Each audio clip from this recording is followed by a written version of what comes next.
There was once a time in American life when theologians and scholars of religion took part in the critical issues of the day.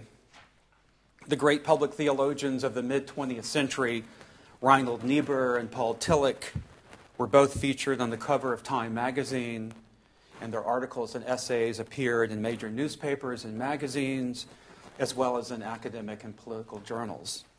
Their books were often commissioned and published by the major trade publishers. These days are over.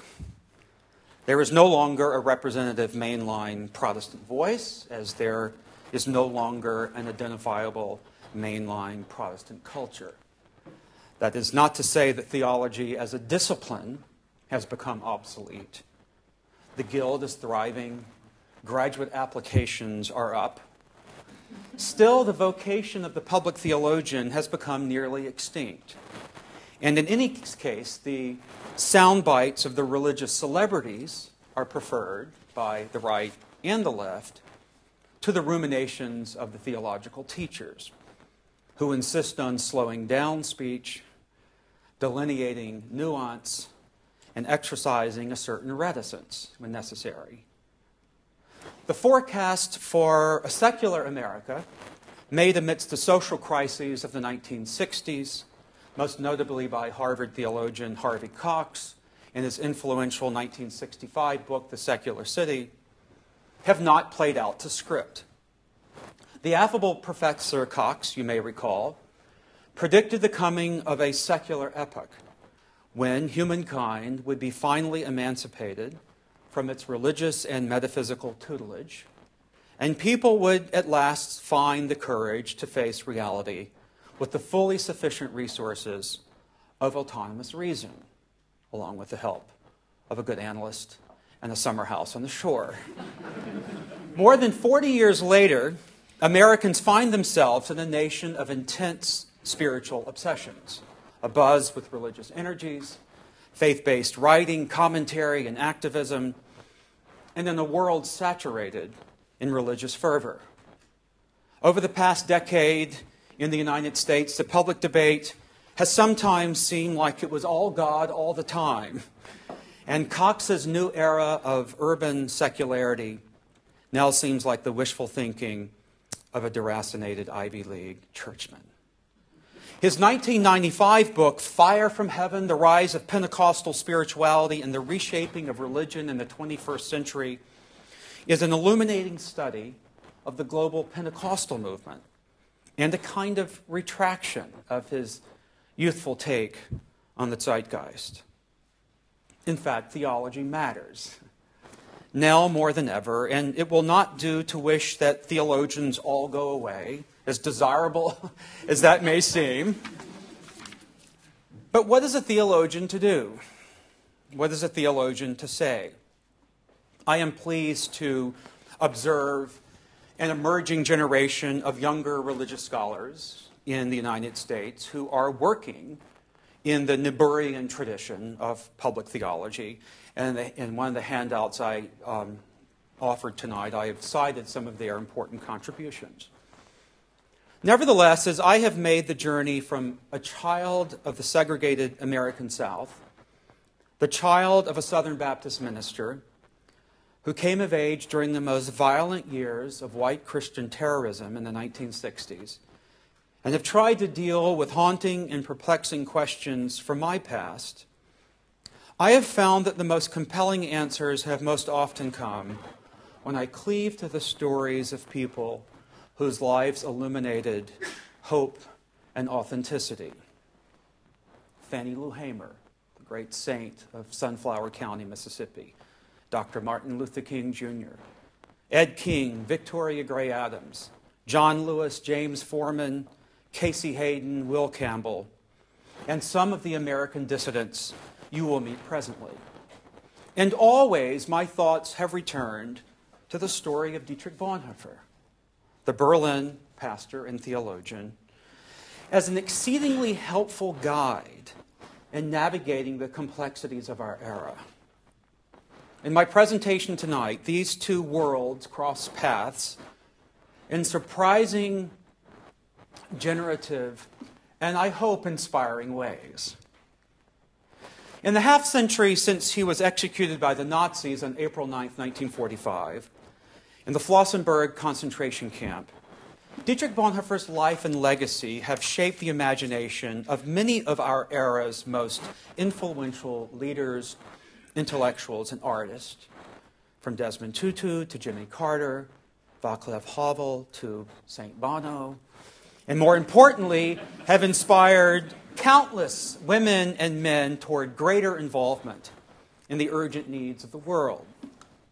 In a time of deception and mass oppression, Bonhoeffer saw clearly how dangerous new forces were emerging in world history that could not have been seen in the old alternatives. He pondered whether in response there would arise responsible thinking people who would have the strength to stand fast, remain honest, and live with civil courage in the face of deception and propaganda. He asked whether the time of words is over and religious language had lost its meaning, and wondered whether the only appropriate response was for people of faith to limit their witness to silence, prayer, and righteous action. In his protest against fascism, totalitarianism, and religiously inspired xenophobia, in his early and consistent support of the Jews and other victims of Nazi brutality, in his cosmopolitan and global perspective, and in his robust Christian humanism and commitment to live in truth, I think Bonhoeffer is, in a sense, a theologian for our time. And indeed, the time is propitious for a new consideration. So please join me tonight as we consider his life and legacy anew by revisiting his first transformative encounter with America in the year 1930, 1931. My lecture will run about 40 minutes. In the late summer of 1930, Bonhoeffer came to Union Theological Seminary in Manhattan as a visiting student and postdoctoral fellow. When he arrived in Manhattan, he was a straight-arrow academic whose star was rising. A 24-year-old privat docent at the university in Berlin, his sights were set on a lifetime of academic accomplishments and the rich rewards of the Guild. His doctoral dissertation, completed at the age of 21, had been praised by the great theologian Karl Barth as a theological miracle. And Bonhoeffer had also completed his second book, his Habilitationsschrift in philosophical theology, entitled Act and Being, a conceptually dazzling and exceedingly ambitious treatise that attempted nothing less than the complete overhaul of the German philosophical tradition. The book had been published in Berlin by Trovitz and Son 3 days before his transatlantic journey. A lack of self-confidence was not then or ever a problem for Bonhoeffer. But when he left New York 10 months later, he left with a transformed perspective on social engagement, faith, and historical responsibility. He began to put aside his professional ambitions and to examine every aspect of his vocational identity and look for resources in the Christian and increasingly in the Jewish tradition that would inspire and sustain dissent and civil courage.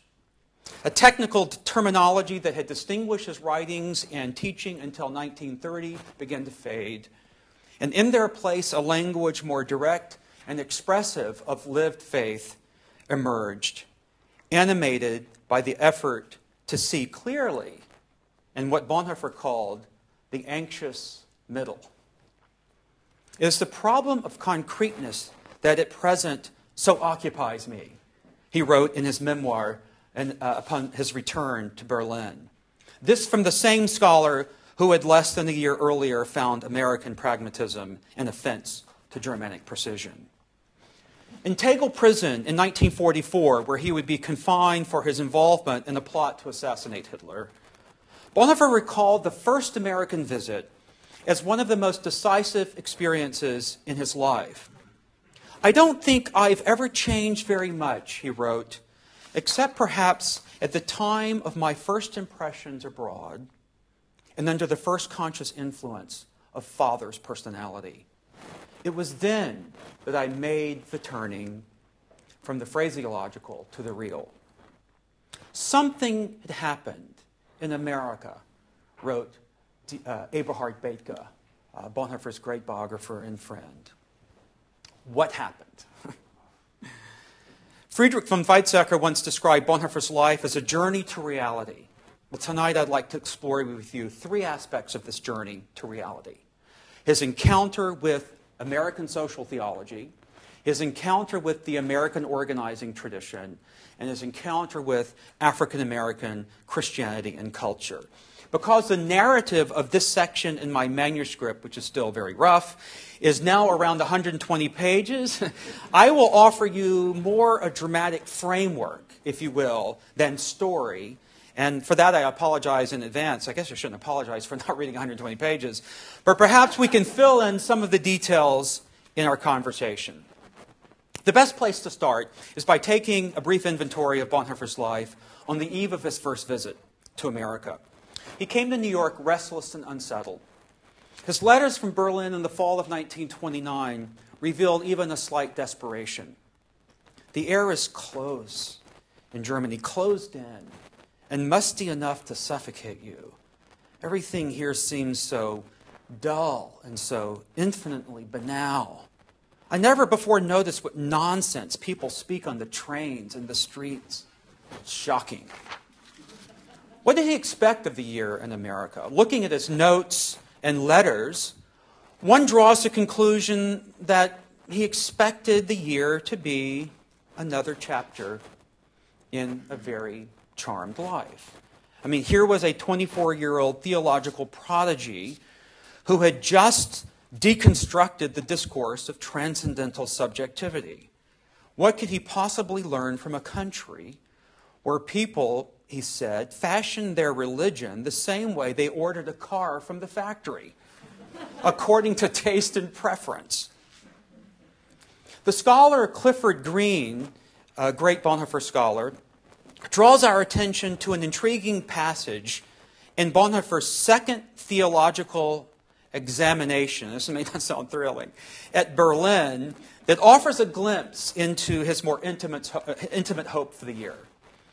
In an essay on choosing texts for preaching, Bonhoeffer suggests that one promising theme for a sermon is God's path through history and the church.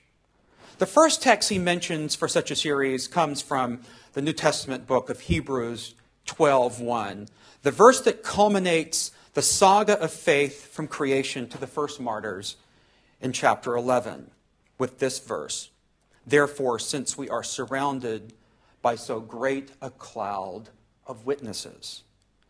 The verse seemed to have particular importance for Bonhoeffer. He later told a friend 5 months later that as he experienced a new country, an unfamiliar culture, the strange and sometimes exotic religious landscapes of America, and a country still divided by race, he was searching for a cloud of witnesses.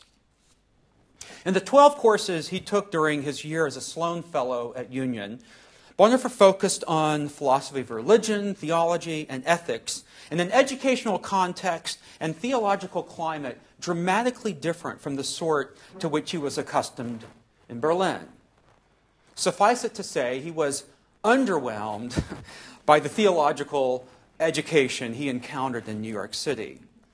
He claimed that progressive Protestant thought was nothing but religion and ethics, determined by a pragmatic calculus. And his observations at the end of the year are no less critical than on that day in the fall of 1930, when he recoiled in outrage as his fellow students at Union started giggling over Martin Luther's doctrine of the bondage of the will. It has come to this, Bonhoeffer complained, that this seminary has forgotten what Christian theology in its essence stands for. The principles of dogmatics here are in utter disarray. In America, it would appear that it is possible to enter the ministry without having a clue what one believes. Yet amidst all the hand-wringing, we shouldn't lose sight of the fact that Bonhoeffer also complained loudly about theology in Germany. He had written in Berlin, from his office, I'm supposed to be intellectually creative in this department, and here I sit grading excruciatingly stupid research papers. But beyond the vexing term papers and the claustrophobic trains, Bonhoeffer felt boxed in by institutional constraints and the lack of a vital connection between the classroom and the world. The esteemed faculty at Berlin, he thought, assumed a magisterial air in their governance of the department and students. I think the larger context of Bonhoeffer's agitated remarks suggests that he had grown impatient with the insular preoccupations of academe, no matter whether it was New York or Berlin. He traveled to America in search of a cloud of witnesses, an enfleshment, if you will, of the concepts he had formulated so precisely in his dissertations and academic writings, in search of a community for others. American social theology. In the fall of 1930, Union Theological Seminary in New York City was the flagship institution of Protestant liberal thought in North America. The student body was more diverse than at any time in its 100-year history and included African Americans, Asian Americans, women, and poor whites from the rural South. Among a faculty of nearly 40, no one better represented the uniqueness of American social theology than the indefatigable Reinhold Niebuhr, still only 2 years away from his pastorate in inner-city Detroit. Bonhoeffer had never met anyone quite like Reinhold Niebuhr, the great dramatist of theological ideas in the public arena, as Larry Rasmussen has written. Niebuhr was a theologian for whom probing analysis of the contemporary situation, an existential engagement in its needs and conflicts, were more important than parsing sacred doctrine and arranging all of the dogmas of the church in nice systematic order.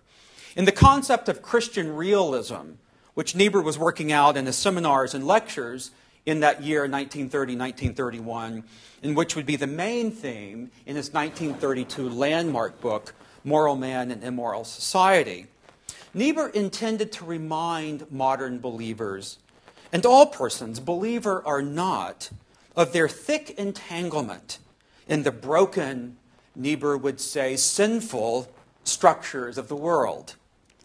Christian realism began for Niebuhr with the sobering affirmation that there will never be any final escape in historic existence from the contradictions in which human nature is involved. Niebuhr's honest assessments of power and justice struck a chord with people searching for a way beyond liberal idealism and Victorian quietism, beyond utopianism and resignation. Bonhoeffer took courses both semesters with Niebuhr, and while he enjoyed the courses, especially Niebuhr's ethical viewpoints in modern literature, in which Bonhoeffer read W.E.B. Du Bois, he read James Weldon Johnson's autobiography of an ex-colored man, and quite a bit of the African-American literature that influenced him, he found Niebuhr's views positively bewildering. Is this a theological school or a school for politicians? Bonhoeffer asked Niebuhr one day after class. But Niebuhr was equally perplexed by the young Lutheran theologian from Berlin. And as you may know, Niebuhr was not a man who shied away from confrontation. When Bonhoeffer asserted in a term paper that the God of guidance could only be known from the God of justification, a great Lutheran notion, Niebuhr responded sharply that this doctrine of grace was too transcendent. It had no bearing on the concrete here and now. Niebuhr pushed Bonhoeffer to think more honestly, more realistically, about the ethical content and social significance of this God of guidance. In making grace as transcendent as you do, Niebuhr said, I don't see how you can ascribe any ethical significance to it. Obedience to the will of God may be a religious experience, but it is not an ethical one until it issues in actions which can be socially valued. Bonhoeffer never acknowledged an explicit theological debt to Niebuhr, although the two would become friends over the next decade, and Niebuhr would help create an asylum for Bonhoeffer in New York in 1939, a teaching position which Bonhoeffer, in fact, declined in order to serve the cause of the German resistance against Hitler. Nevertheless, I think it is correct to say that Bonhoeffer was moved and inspired by the spirit of Niebuhr's public theology, in particular by a theologian who engaged the social order with civil courage and ultimate honesty, who insisted that the enterprise of theology required maximum attention to politics, literature, social justice, race, and the complex existential realities of the day. In my view, the spirit of Niebuhr's public theology is present every time we hear Bonhoeffer say, after 1931, that grace without obedience is cheap. The American organizing tradition. More formative than Bonhoeffer's encounters with Niebuhr were his experiences in and outside the classroom with representatives of what we might call the American organizing tradition. I refer here to the tradition of progressive Protestant thought, characterized by the commitment to piecemeal social reform and the disciplines of community building and organizing. One of my teachers in grad school, Richard Rorty, more broadly called this tradition the reformist left, and I commend his extraordinary Massey lectures at Harvard, published in the volume Achieving Our Country, as a wonderful narrative about that world. Since Niebuhr's arrival at Union in 1928, a cadre of social reformers had turned to him for financial and moral support. And time again, Niebuhr offered it graciously. In his marvelous book, Against the Grain, Southern Radicals and Prophets, 1929 to 1959, which I've marked on your bibliography, Anthony Dunbar writes that without Niebuhr's inspiration and practical assistance, these progressive movements might not have existed or succeeded to the extent to which they did. Most of the participants in these communities and progressive congregational initiatives that arose and flourished in this particularly fertile time of American social theology worked steadfastly in the tradition of what was called the social gospel movement, which is to say, in the earnest hopes of building the peaceful, eternal kingdom of God on earth. Clarence Jordan, you may know, was one of these early social gospel pioneers, the founders of the Quinonea Farm in Americus, Georgia, the interracial farm that gave birth later to Habitat for Humanity. Described the mission of the interracial cooperative farm in southwest Georgia in the 30s and 40s, which he and his wife had established on 40 forlorn acres in southwest Georgia, as a demonstration plot for the kingdom. Of course, these faith-based social reformers hardly had time to sift through the complex ways in which Niebuhr's emerging Christian realist views called into question their own idealism. It speaks to Niebuhr's sensitivities and wisdom, I think, that even as he was rejecting many of the naively optimistic presuppositions of the social gospel, that the age of perpetual peace was coming in the here and now, he embraced the socially transformative energies of the social gospel movement, encouraged innovation, and never discouraged utopianism at the ground level. Niebuhr remained grateful for the work of visionaries, dreamers, and idealists, an admirer of the men and women who made great sacrifices to build hope and justice in places of exclusion and distress, and Niebuhr unfailingly affirmed such initiatives as the Delta Cooperative Farm, the Providence Farm Cooperative, the Highlander Folk School, Koinonia Farm, and the numerous other experiments in radical community arising in the South and on the East Coast, and indeed around the nation. An admirer of these initiatives, even as his own hopes for this worldly reform were chastened by the sober appraisals of Christian realism. Nevertheless, Bonhoeffer's knowledge of the American organizing tradition began in his studies with two great teachers at Union, Harry Ward and Charles Weber, and I'll try to make this as interesting as possible, and in firsthand participation in their classes in local church-based organizing. And it deepened in friendships with the theological visionaries and social reformers and Union classmates James Dombrowski and Miles Horton. Unfortunately, in tonight's talk, I won't be able to chart the connections to all four, so please include in your summer reading list the books In the Trenches with Jesus and Marx, Harry F. Ward and the Struggle for Social Justice, and the book James A. Dombrowski, An American Heretic, 1897 to 1983. Don't go out and buy it. I'll rush out right now. Charles Weber was a pastor, organizer, professor of practical theology at Union, and author of the book, The History of the Development of Social Education in the United Neighborhood Houses of New York. In the 1950s and 1960s, he served as the national AFL-CIO representative and the industrial secretary for the Fellowship of Reconciliation. Weber's course, Church and Community, which Bonhoeffer took in the fall, resembled what we would later end up calling, in universities in the United States at least, a service learning initiative, though it would be much more than that. Weber used the course to introduce Bonhoeffer and the other seminarians to the lived theologies of a city in the throes of economic distress, 1 year into the Great Depression, and to the impressive displays of social ministries flourishing in New York. He arranged for site visits for the class, and Bonhoeffer could hardly believe his eyes, accompanied his students as they journeyed from the Union Quadrangle to take part in organizing initiatives based in New York congregations and synagogues. In connection with a course of Mr. Weber's, Bonhoeffer wrote, I paid a visit almost every week to one of these character-building agencies, settlements, YMCA, home missions, cooperative houses, playgrounds, night schools, socialist schools, asylums, children's courts, youth organizations, an association for the advancement of colored people.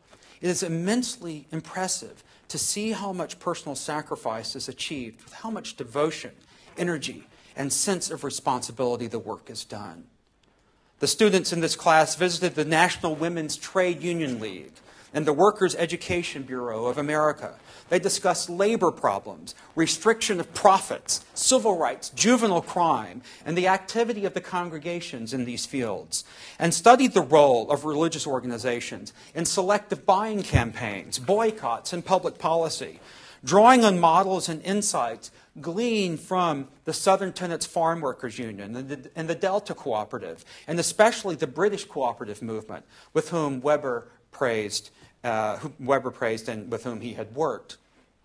The class also met with officials from the American Civil Liberties Union, the nation's premier defender of civil liberties, which after its founding in 1920 had focused heavily on the rights of conscientious objectors and the protection of resident aliens from deportation.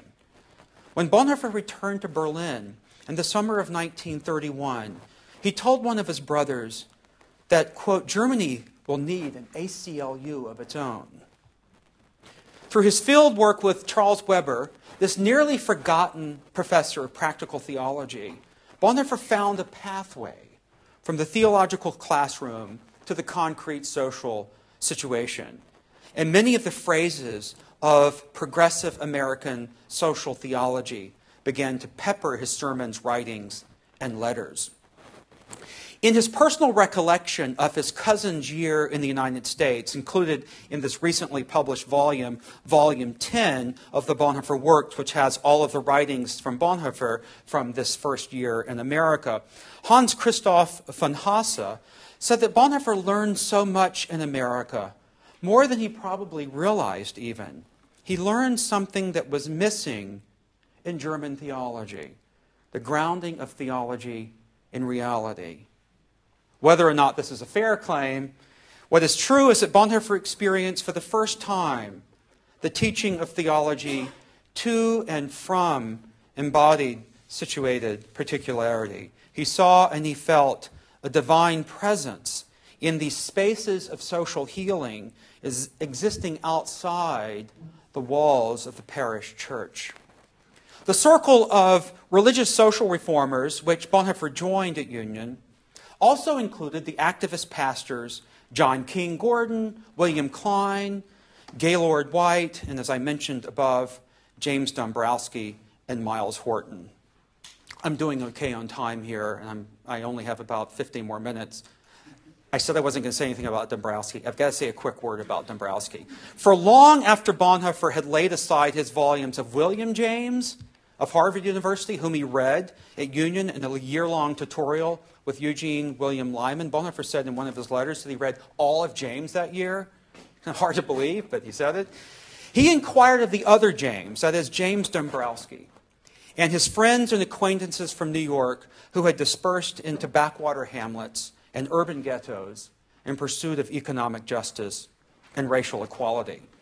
James Dombrowski was a white Methodist minister born in Florida who attended Union and then Columbia University, earning a PhD in 1933 with the dissertation, The Early Days of Christian Socialism in America. Alongside fellow seminarian Miles Horton, Dombrowski co-founded the Highlander Folk School in Tennessee. You have photographs of that in your handouts, and based his work there from 1933 to 1942. Dombrowski also established the Conference of Younger Churchmen of the South in 1934, was executive director of the Southern Conference for Human Welfare, edited the Progressive Southern Patriot from 1942 until 1966, and in his role as executive director of the Southern Conference Educational Fund, worked behind the scenes with many of the key players in the 1956 Montgomery bus boycott, including E.D. Nixon, the president of the Montgomery branch of the Brotherhood of Sleeping Car Porters, and leader in the National Association for the Advancement of Colored People. Dombrowski was part of a vital part of a remarkable and sadly vanished, if not vanquished, generation of white Southern progressives, whose organizing and educational efforts prepared the ground for the civil rights movement of the 1950s and the 1960s.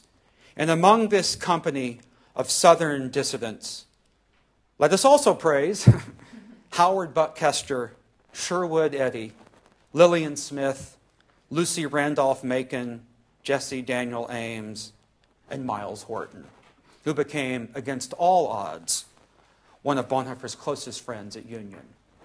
Miles Horton was a country boy from the riverboat town of Savannah, Tennessee, and surely represents a type of theological student and seminarian inconceivable to Bonhoeffer before his year in America. Horton grew up in rural Southern poverty of the sort documented by James Agee and Walker Evans in their landmark volume, Let Us Now Praise Famous Men. He was educated at Cumberland College, a school set up for poor whites in Appalachia, and spent many of his summers working in vacation Bible schools in the mountains of East Tennessee. Miles Horton later said in an interview that the only reason he was admitted to Union was because the seminary was looking for a token hillbilly.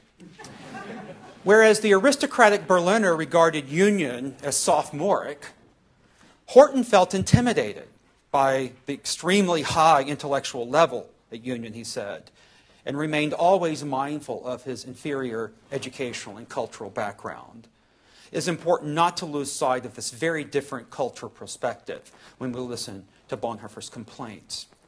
In 1932, Niebuhr wrote a fundraising letter for an organization called the Southern Mountain School. a project inspired by his former students Dombrowski and Horton.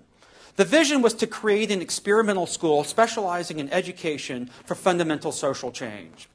In the 1930s and the 1940s, the Highlander Folk School emerged as one of the most important training centers in these golden years of progressive social activism, equipping Southern workers with skills for labor organizing and helping launch the Congress of Industrial Organizations, the CIO.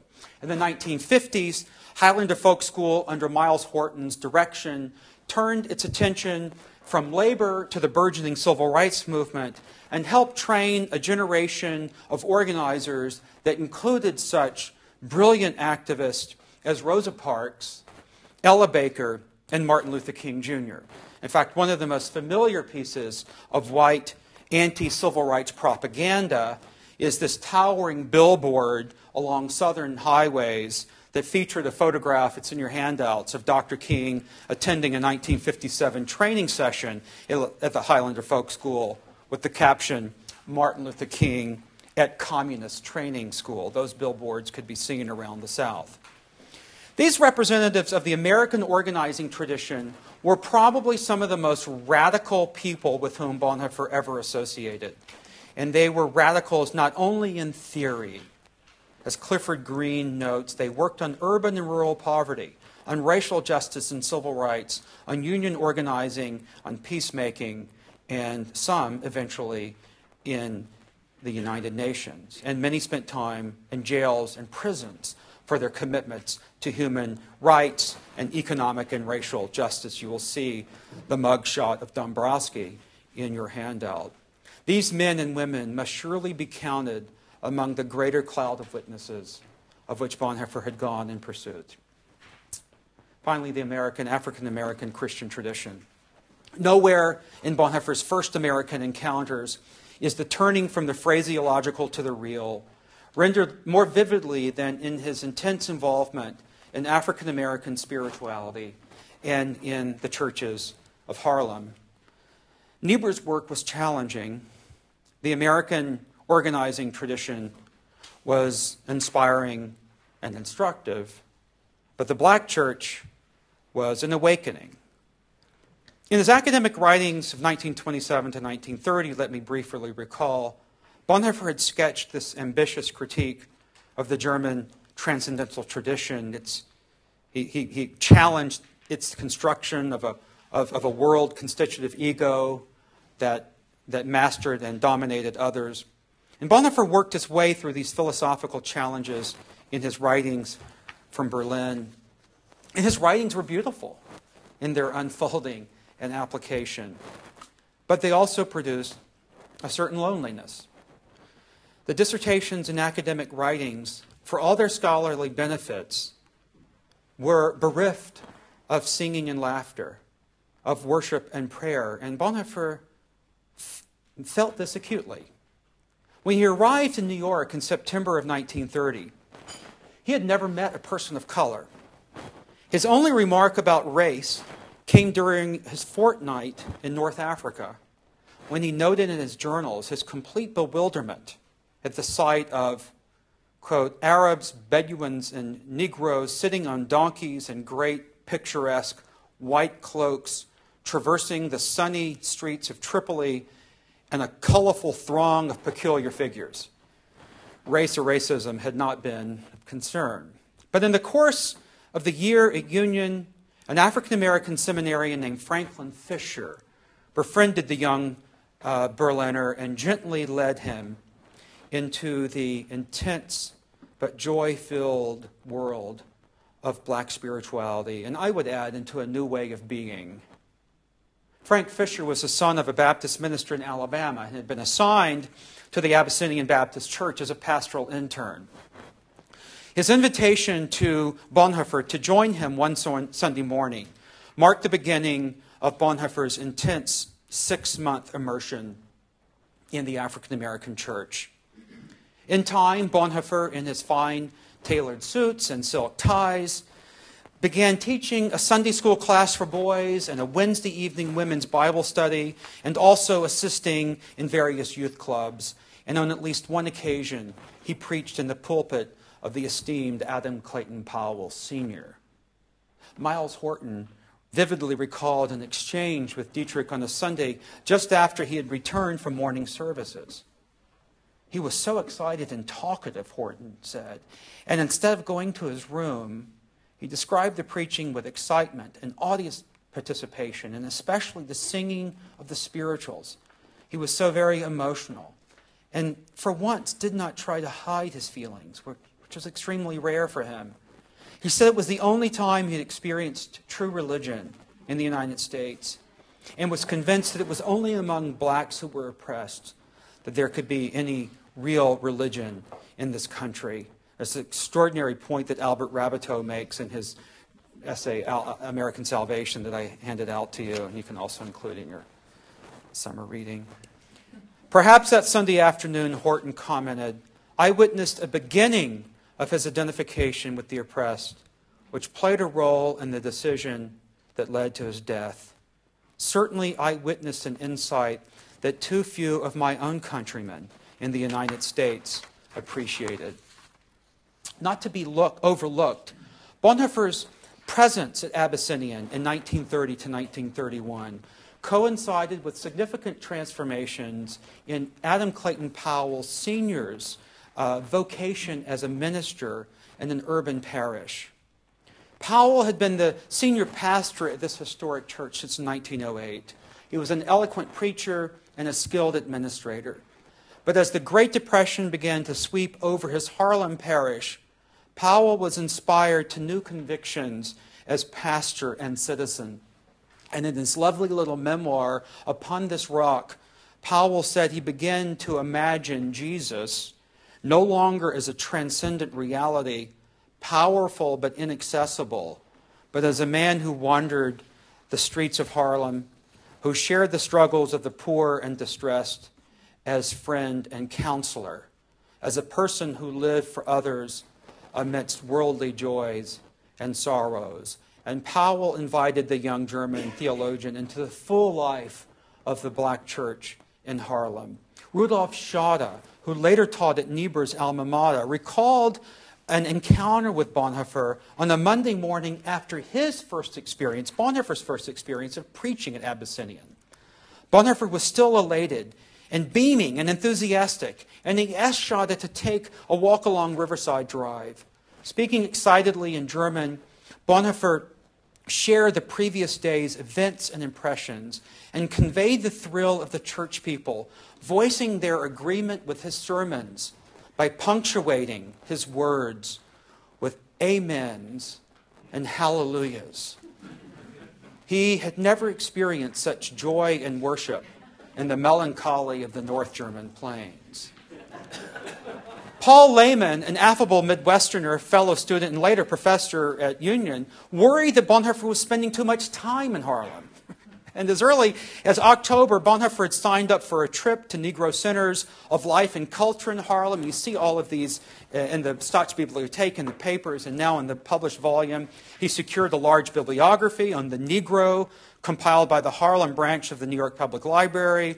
He had began attending NAACP meetings, reading articles by the NAACP, exploring the burgeoning civil rights struggle and legal aspects of the race issue. Lehman was perplexed by how relentlessly Bonhoeffer pursued the understanding of the Negro problem in its minutest detail through books and countless visits to Harlem. It was as if Bonhoeffer had forged a kind of remarkable identity with the black community, Lehman said.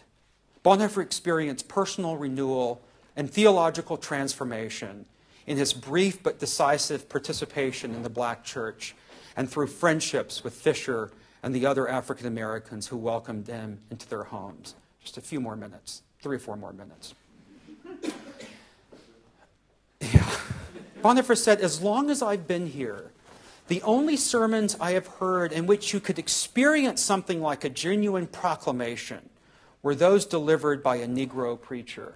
And in general, I'm increasingly discovering greater religious power and originality in the black church.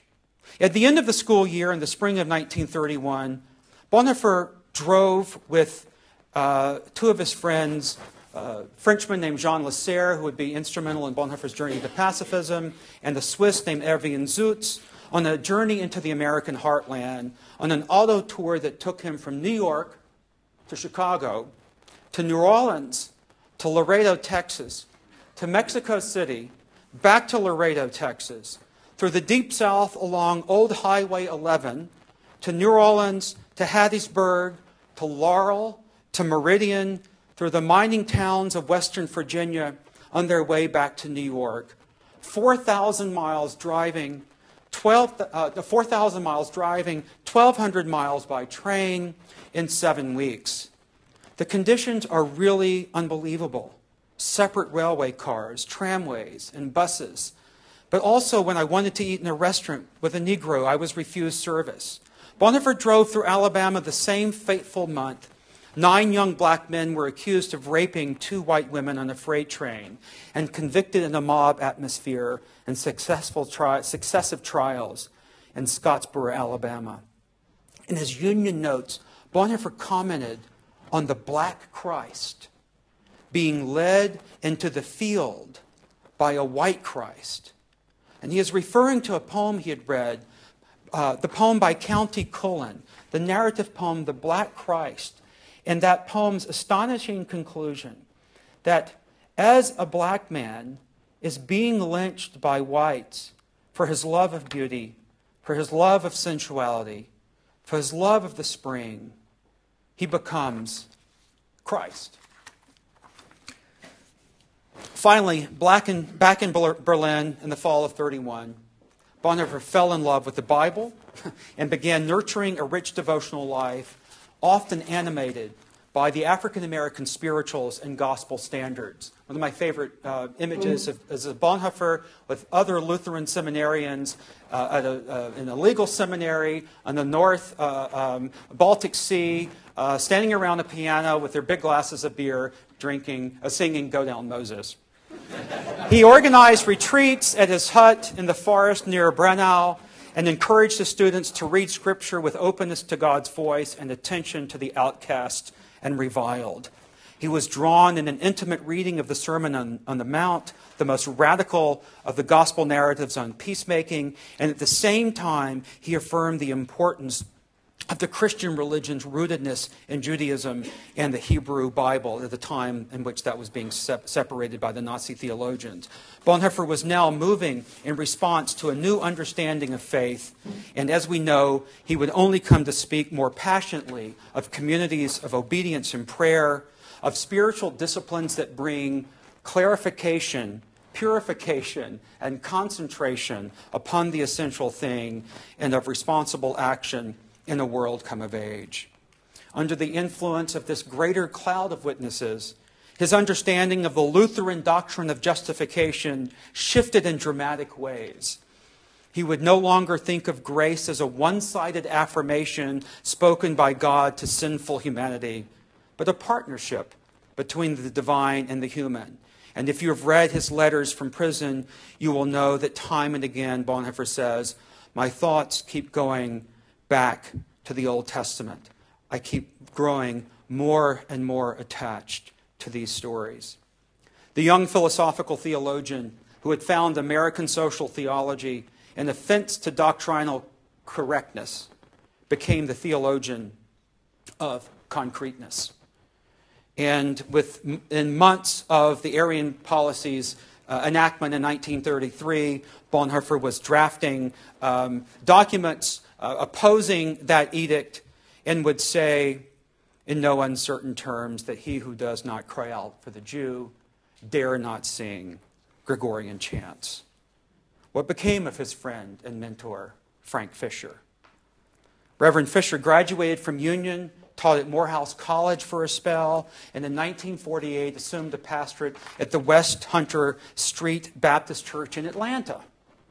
Fisher's tenure began there in 1948 and ended with his death in 1960 at the age of 51, just as Atlanta was taking center stage in the civil rights movement in the South.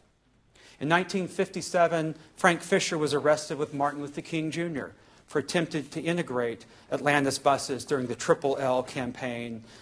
And his successor at West Hunter, the relentless Ralph Abernathy, took over pastoral duties after Fisher's death. Fisher is the most vital historical link between Bonhoeffer and King, though the only record of their camaraderie after New York is the lived theologies of the movements they serve. So, in conclusion, what happened in that year, 1930 to 31? Bonhoeffer journeyed into unfamiliar regions, encountered an uninterrupted assault of new experiences, this is his words, and gained the courage to speak against the day. In America of 1930s, among a lost but venerable generation of radical Christians, social gospel reformers, and African-American preachers, among the women and men who plowed the soil for the progressive social movements to come, Bonhoeffer learned many of the disciplines and practices that helped him do theology closer to the ground and that enabled the turning from the phraseological to the real. Thank you.